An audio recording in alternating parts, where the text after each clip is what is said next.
Michael. What? Hi. Hi. Hey.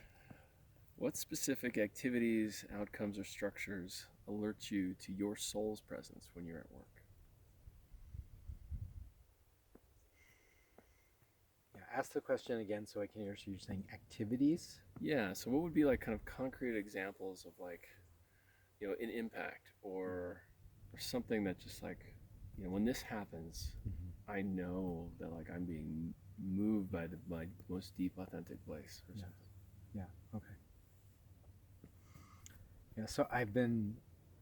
This is actually something I've been wanting to share with you and talk about, which is there have been these moments where something will happen when I'm working with a client, especially in these intensive processes I've developed, where something will come up and I will have this internal celebration of no one else in the world would have evoked that that reality that just came out, and I literally in the moment have a celebration. There's this and it runs all up and down my body, and also there's that experience that the client's having. So it's not just this like, oh, I'm so good. It's more, look what's happening over there, and look what this context that I've pulled together, that we're engaged in. Look at the result that just came out, and that wouldn't have happened anywhere else under any other circumstance. And it really truly feels like this is my soul's purpose. Like that thing that just happened, that's why I was placed here, was to evoke that. Damn airplane! Damn you airplanes! Exactly, damn you airplanes! I kind of wish it was gonna like fly into that clouds and we're gonna lose it, and then it can come back out again. Is there a big cloud over there? I thought it was gonna like run right into it and like the Bermuda Triangle or something. So I could give an example of like what that looks like, or sounds like. Yeah. Um, okay. Go ahead. Yeah. What's an example? Yeah. I'm trying. So, my work is about one of the pieces of my work, one of the core foundations of my work is to help people identify what I call their superpowers. And so, from the outside world, sometimes people joke a little bit like, "Oh, superpowers," and what are my superpowers? But when someone really lands on one, where when we speak it, um, it rings so true that they say, oh, "That's exactly what it feels like to be me." That's when you land on the superpower. So, just a couple of weeks ago, um, we one of my clients, I worked through the superpower, and we called it. Um, he is, how do we say it? Well, I know you get to edit this, but he is the magnetic vessel for the universal energy of possibility. That's a superpower. A magnetic vessel for the universal energy of possibility. And when we said that, he went, oh, it's exactly what it feels like to be. And he got tears in his eyes, and he was shaking, and I knew, like, think about it. Who else is going to help someone name that, right? So that's when I know and it, and so all this, I'm getting energy, I'm getting it's, and I really do feel at those moments I'm smack dab in the middle of something. Like I'm right in the middle of this confluence of who I am, what I offer, how I think, how I perceive, what I know, um, how I reflect and in relationship, it all just comes together. It's really like I just get all grateful and humble and yeah, grateful and humble and proud, like all at the same time. So Yeah, the humble proud. That's beautiful. Um, so how does how does your how's your connection to soul present when things don't go your way? When you're like, oh, geez, business is not looking good, or this interaction was felt really shitty, or whatever it was. Like, where does soul purpose play in that realm of kind of upset and breakdown?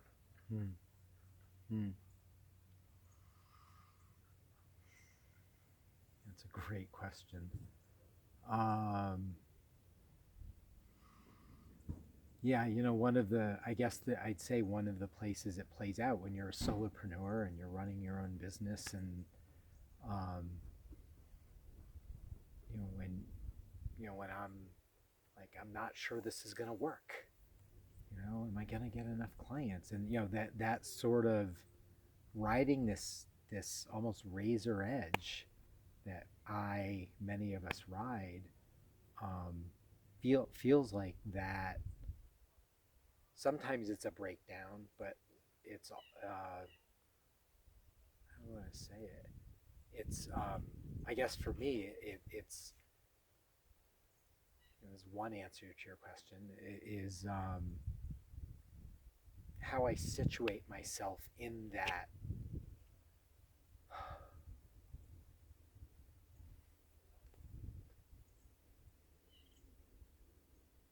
I'm trying to think of how I hold this.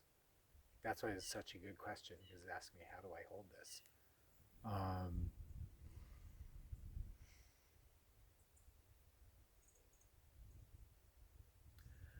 Okay. Yeah. So a better example is I had a breakdown with a client, and and this doesn't happen often, but it was really a client just disappeared, and for the first part of it, it was all what's their problem, what's wrong with them, all the um, victim, I get perpetrated, and then when I really landed in it, it was really, what role did I play here? How am I 100% responsible for this reality? And once I landed in that, all my power came back, as well as all my care for that client. And which then allowed us to reconnect, and we reconnected in this beautiful way. And the thing that was fascinating I went in and owned every single place I could have created that reality. I think maybe I missed here, or maybe I missed there, or maybe I was misunderstood. And in that genuine offer of ownership, he actually came out and said, I completely messed this up. He said, this was so on me. And I didn't expect it at all. I didn't expect that at all. Um, so when that comes back to soul's purpose, I think for any of us, part of our soul's purpose is to be owning and responsible for our impact, whatever the sort of more sophisticated version of our purpose is. So I would say that's in my best, I'm 100% owning the reality, and at my worst, I'm a victim and resentful and angry. That's great. So let's say somebody was like, locked in to a job for like the next 2 years. They couldn't leave it, but they wanted to make it more soulful. Like, what simple actions would you suggest for them to like actually experience more of who they are, their deepest soul identity at work? Yeah, so that's feels like an easy question for me to answer. You're asking for simple. I'll give you. I don't know if this is simple. Uh, so my work is about identify your superhero identity, which, um, if anyone who studies the superhero genre knows that all superhero comic books and movies dive right back to the hero's journey. So when I talk about this, I'm talking about, the common journey of all human beings. So what I would ask that person and want to support that person with, who's in a context that essentially would be immovable, is to identify that identity, and to essentially, for me, it's this quantum shift in your understanding of who you are. So even in that context, you think you're this and you're stuck. But when you identify your superhero identity, you realize you're this. And when you realize essentially who you actually are versus who you think you are, all kinds of doors and possibilities open, even in the circumstances that you're in. So if you identify a specific set of powers, gifts, ways of being, impacts you have, if you understand your story and where you came from, and how every part of your story is powerful, and really claim your values and the ones you want to live and honor, if you get all that, the circumstance you're in completely changes. So, as much as you're able, we're going to switch gears here. Yes. Describe a moment when you were soulfully connected to your partner. So I'll look at the camera. So my wife and I have been together for 27 years. And so we've really grown up together.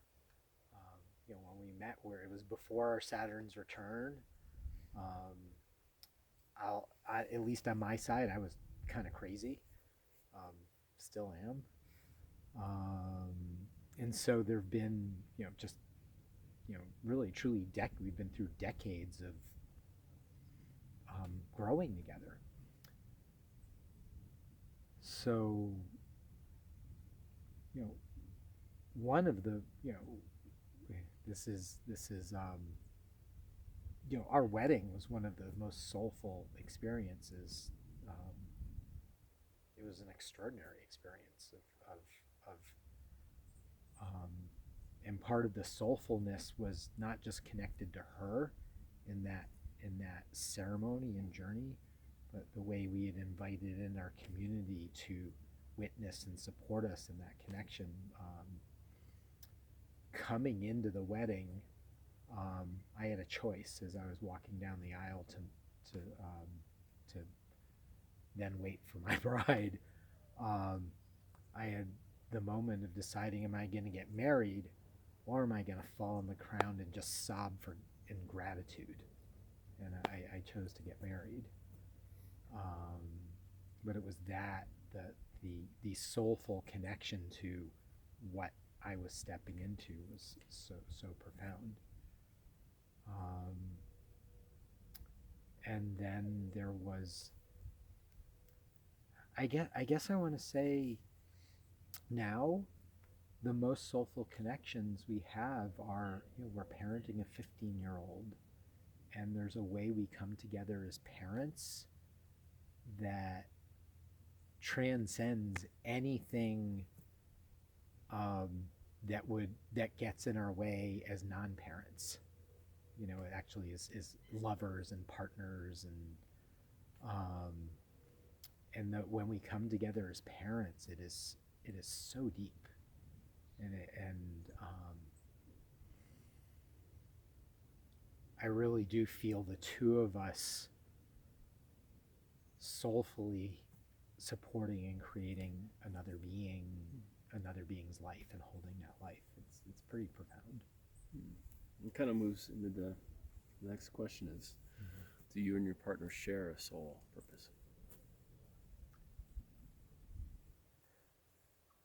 I'm going to say I don't know. Here's what I can tell you is we are completely different people than we were when we met.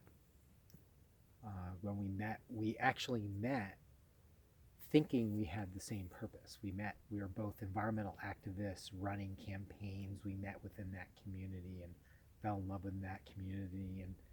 And I think we thought that that was our soulful connection and expression. And what's happened over the last 27 years is, if nothing else, we have fully supported each other to become who we are and express who we are. And we have both created our completely unique and authentic expressions in the world. And so, again, having nothing to do with how we are in any other part of our life, that feels like a soulful purpose that we have truly manifested. It's really inspiring. Like, because it's not fairy tale, but it's like, you got married around a purpose, and your marriage has been around another purpose, and now as parents, there's a purpose. I mean, it's like, it's kind of like, you've been playing the purpose game. We have been playing the purpose in like game. 3 profound ways. Yeah, like that's really cool. Yeah, and I like how you said it's not fairy tale, because our relationship's been it's been real. Yeah. We come to, you can put this in or not, Brendan, but we come to regularly. Are we going to keep doing this? Like, would it be better to be doing something else? We ask that question, and then we always come to we're not done here. There's still, unless we work this, we're just going to go out and create it somewhere else. So let's stay in and keep working. And this piece I just described, I don't think, because most recently my wife just launched her own nonprofit that is this expression of something she's been creating for a very long time, but it's just codified in this very, what would you call it? It's manifest in a very concrete way in the world now. When I go and talk about myself and my wife to people in the world, they're like, "Oh my God, you are both doing your thing," and I get to step back and go, "We did that. No one else did that for us. We did that, and it feels great." And it even came to, 10 years ago, 10 years and 2 months ago, my wife and I took a walk, and I said, "I can't do this corporate thing anymore. I'm going to die. I have to launch my coaching business. Would you please go get a job?" And she said, "Yeah." And 5 days later, she had a job. And she had that job for the last decade and just left it to launch this nonprofit. And we call it Tag You're It. And so for the decade before, I had done most of the supporting, and I came in and I was like, "Tag, you're it." And she said, "Okay." And so, it feels really good to celebrate this with you right now. That's beautiful. I've never met anyone who's actually done it. Like, I've heard about it.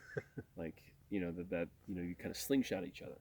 Yeah. Like it's like a relay race, or that one is the kind of the stasis energy, and the other is like the creative, self-expressed, change the world, be the impact, the soul. And then that starts to find its form, and the other's like, "I'm ready." Slingshot. It's like drafting in NASCAR, like. Yeah. I wonder if it was exactly like that. That would be the perfect version. It was maybe a little rougher than that. Yeah, a little rougher than that, but it definitely had that feel. And it also, as I look back now, it honors, work I did that wasn't soul inspired. Work doing this corporate gig that, was really my Smallville. Me spending time with spreadsheets that were 500 lines deep and went to XXYYZZ, whatever it were. That is not what I was supposed to be doing, but it's clearly served this much greater purpose. That's phenomenal. So if somebody was in a good relationship, but they wanted to actually establish a more deep soul connection, what simple things can you recommend to folks to inhabit relationship in a more soulful way?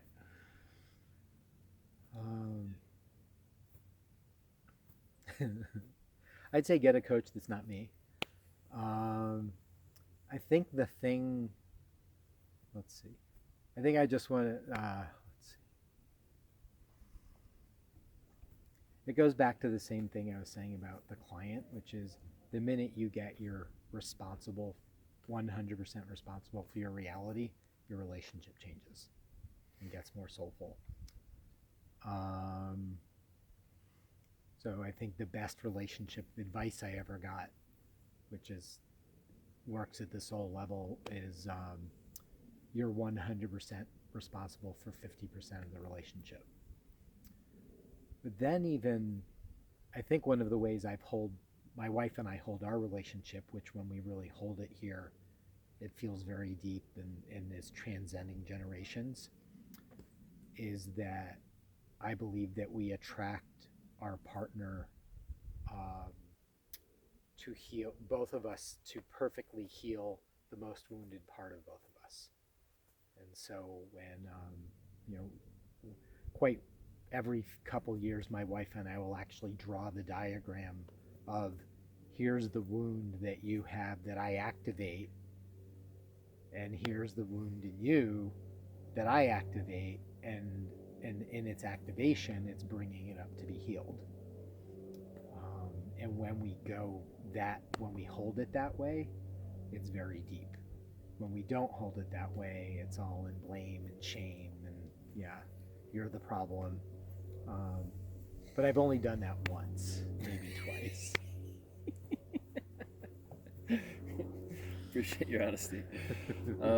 So, Michael, how is your home the expression of your soul?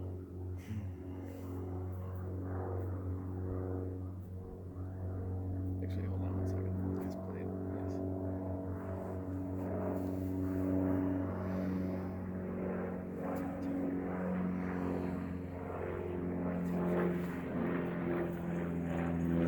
Is that like the mail coming? Yes. 2:30, it's the mail. Yeah, I don't know. It looks like it's coming from Yosemite. What that way? Probably just a tour plane. So Yosemite's. I hadn't looked yet. All right, Okay, home. so Michael, how is your home the expression of your soul? I gotta, this one's a challenge. Um, in a lot of ways, it's not. Like I don't particularly like the space we live in. Um, Are you there know, artifacts maybe, or like kind of special places that make yeah. it feel like soul lives here? Um, when people come to our home, they they feel a coziness. Like they feel something I don't feel. Um, um, so there's something I'm missing that I don't see about some way we've infused it. Um, I would say the ways. So from a physical um, from a physical environment perspective, to me, it doesn't it's two things. It doesn't feel soulful to me. It doesn't feed my soul. And this is an inquiry I'm currently in. And I was having a conversation with Joey and or was it you and how the way my personal expression and my business has shifted, where I'm feeling so aligned. That's the bell that's ringing me and showing, well, this home actually isn't quite right. It's like, so the resonance is so clear there that the dissonance in it, especially the physical expression, is like, this is off. It's a bong. Um, so it's calling my wife and I to go, okay, what are we going to do here? Are we going to move? Are we going to change this? Um, but then on the other side, where it is soulful and is in the way that we're a family, like in the way that we're a family. Um, I know this sounds so. Um, I don't know what it sounds, but we light the Shabbat candles and we have Shabbat dinner and we sit down and those times when that comes together, um, so the tradition and the family and the joy of being together when it is actually joyful with a teenager and two busy adults, um, there are these moments where I just sit in that and go, this is exactly what life should be. Like, it shouldn't be anything else but right now, where one of us told a joke and we're all cracking up, and what else is there? Now, how about your connection to the land and the community that you live in? Hmm.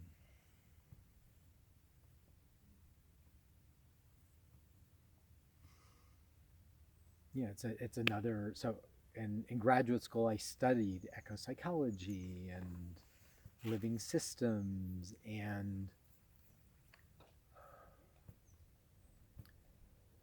I guess one way I want to say this is, it's beyond my perception, but that I moved to California to save my life. I just didn't know it. And so there's something about the place and what this place, the place of California, the place of the Bay Area, allowed and created, that saved me, from the perspective of, um, my first therapist was clearly the perfect therapist, and I bumped into it, and I took yoga with someone who became one of the world's most famous yoga teachers. But when I started, it was just 12 of us in the studio, and the graduate school I found that only exists here in the Bay Area, and the spiritual community I found.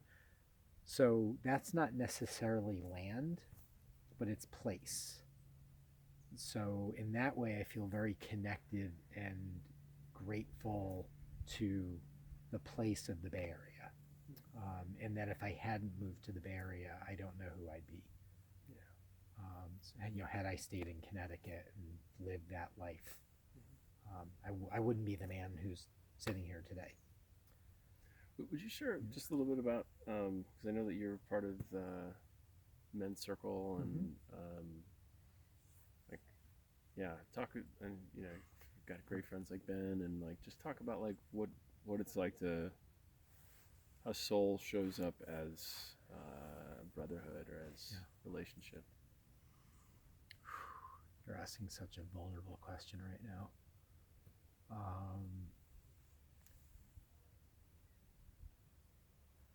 So I've been on a men's team and in a men's group now for probably, depending on you count it, anywhere between 12 and 20 years, depending on where I entered and how. One of the most important moments in my development was when I was ready to leave my corporate job, but couldn't actually do it. And I was meeting with my men's team, where my team was called Men on Fire, and I had Ben and another guy named Ben, and guys I'd been on this team with for at least about 6 years at this point, where we had gone sort of everywhere together, sort of emotionally, and raging and crying. I'd never really had male friends like this, where we just went wherever we needed to go. And so I actually went to tell this group that I was going to quit my job. But what actually came out of my mouth was, I'm going to take the marketing job. And I didn't even know I'd said it, so I was so terrified. And they just got on me, and they got in my face, and they supported me. But they showed me where I was terrified, and showed me where my fear was running the show, and supported me to take that next step. And I like the word, they were my brothers in that moment. And so the next day I quit my job, and it's 10 years and 2 months later is this moment from that. And so and having men in my life consistently over time, who I see regularly and committed to, I actually, so many of the benefits are just invisible. They just are. And the reason I say it's vulnerable is I'm going through transition in relationship with some of the men in my life, and it's, I mean, even this week, and I'm really looking at that, and and the blessing is that I have friends who I've been friends and connected to deeply for, almost 20 years, where I get to look at, hey, what's going on with this relationship? What is in fact happening here?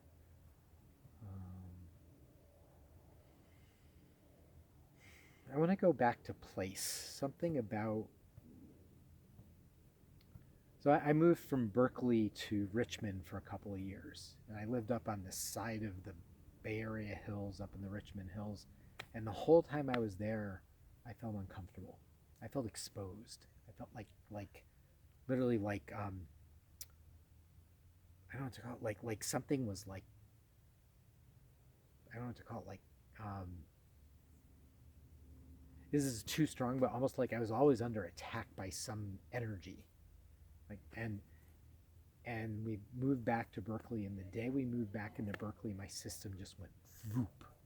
It just settled down. In Berkeley, compared to the other place where we live, is much more frenetic, active, and so I can't explain it except that my body knew better where to live than my mind. Wow.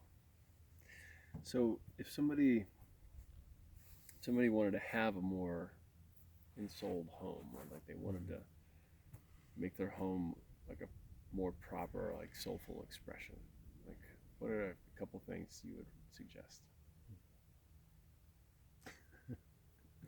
You should do what I'm going to do is hire my client Tracy Stanton and then come in and have her come in and clear it. So I'm going to pass on that. Okay. Awesome. That's the last one. I'll let you know after Tracy comes in. That's great. So. Yeah, we got over